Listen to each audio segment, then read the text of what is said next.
Hello and welcome to a new video. Today, I'm going to be doing a review of all the 2026 schemes that have come out so far. And no, this car you see now is not a 2026 car, sadly. First up, we got Sheldon Haudenschild. It's a basic design, but I like it. It's pretty cool. And it's just weird seeing NOS on the side of the 18. Next up, we got Sam Haperteeth. This is actually a cool design. I like how all the lines just cut through each other over that white design, and then you have the red stripes too. So it's a cool combination of two designs. Next up, we got Kyler Johnson. This is a cool design, honestly. There's not much about it, but it's cool. I think with designs like this, the number in front looks better. Next up, we got Cam Martin. The car is entirely black other than the sponsors and number, but honestly, I like the plain black cars. I think it looks pretty good for just being a plain black car. Next up here we got Terry Easom, and this is actually a really cool design. The number font matches the design really well, which is, I think, a thing that teams tend to struggle with nowadays. Alright, next up here we got Jordan Mallet, another pretty much entirely black car, but it's cool. I like it. The black cars just look good. Alright, now we have Matt Covington, and this is arguably one of the best schemes we've seen so far, and I've seen for the releases of the schemes this year. Next, we got Tim Schafer, and this scheme is hands down beautiful. I don't think I've ever seen such a color combination that can be made look good. This is cool. Next up here, we got Graham Kaufman. This is a cool design, and the number font looks good, even though it doesn't really match the car design, but still a cool scheme. Here we got Mark Smith. This is the same scheme this car ran last year at the end of the season, but still a really cool scheme. In fact, I think this is a throwback to Kyle Keene's dad. Alright, now we got Brogan Carter. This is a cool scheme. It's very simple, but I like it. It's just, I think the colors match well, and it's a cool scheme overall. Alright, next up we got Jamie Ball. This scheme is hands down amazing in my opinion. The color combination just hits hard, and especially with the gold number, just overall a really good scheme.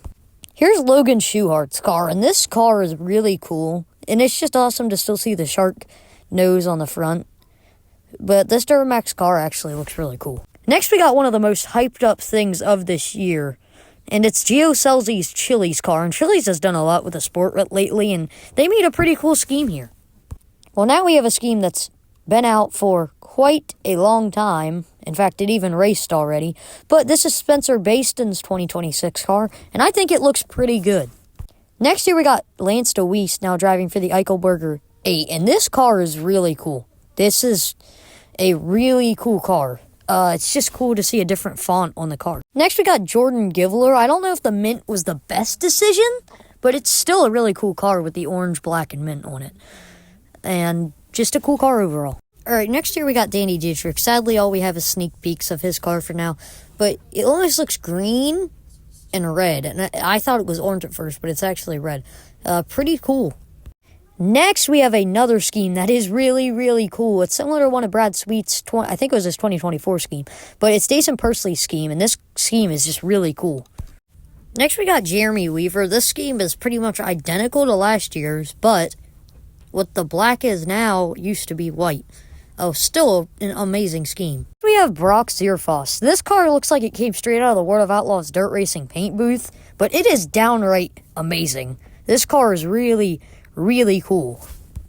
Alright, here we got Chase Robinson. He's a 358 driver from Pennsylvania, but this scheme is really cool. Unfortunately, this is the only angle I got of it when I saw it, but it's still a cool scheme. Alright, next we have Freddie Raymer. This car is actually really cool.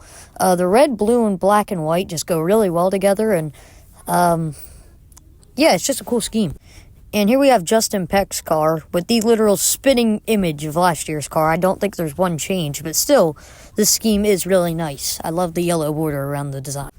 Next we got Matt Campbell's car. I like the red, just kind of lightning bolt, it kind of looks like, but I just like the scheme. It's a cool design, and I'm ready to see it on the track. Here we got Troy Waldman, and they went back to the old Hefner font, which is the car that this is similar to the car that Greg Hodnett drove, but it's blue and red, and I think this scheme is really, really cool. Here we got David Gravel's car. Not much of a difference, but still a pretty big difference. The design is different, and it's more of like a gravel design, like around the number, instead of that gray fade. We got Billy Dietrich's car, and he's been sticking with green the past 2 years. And this car is really cool. I love the white base and then the green and black. It just looks really, really good. Next, we got Chase Dietz. This scheme is really, really good. The white, blue, and black, which is what they've always had, is just amazing, and they cooked on this scheme. Now we got Aaron Bollinger now driving the X, but this scheme is peak. This is actually a really cool scheme, and I'm excited to see it on track. Tyler's Courtney's scheme, which literally already won a race last night, and this scheme is absolutely amazing. Claus and Marshall cooked this year. Next, we got Cody Hartlob, and I like this scheme because it's pretty much all shiny. I like the little orange design inside, like the blue, but it's just a really cool scheme. Next, we got Logan Rumsey going for something different this year, a base of white on the wing, but a really cool design. I love that he's been sticking with the green more. Next, we got Ryan Timms' car, which is pretty much exactly like last year's. Not much of a change here, honestly. I don't know if there's any change at all other than the sponsors, but it's still a cool scheme. Next, we got Cole Macedo in the 2C Motorsports car, and this scheme is actually really, really cool. I like this design on this car a lot. Cool scheme here from 2C. And next, we got Casey Weaver. He's either staying in a 305 or moving up. I don't know for sure, but the scheme looks retro, and I like that. It's a cool scheme coming from Casey Weaver.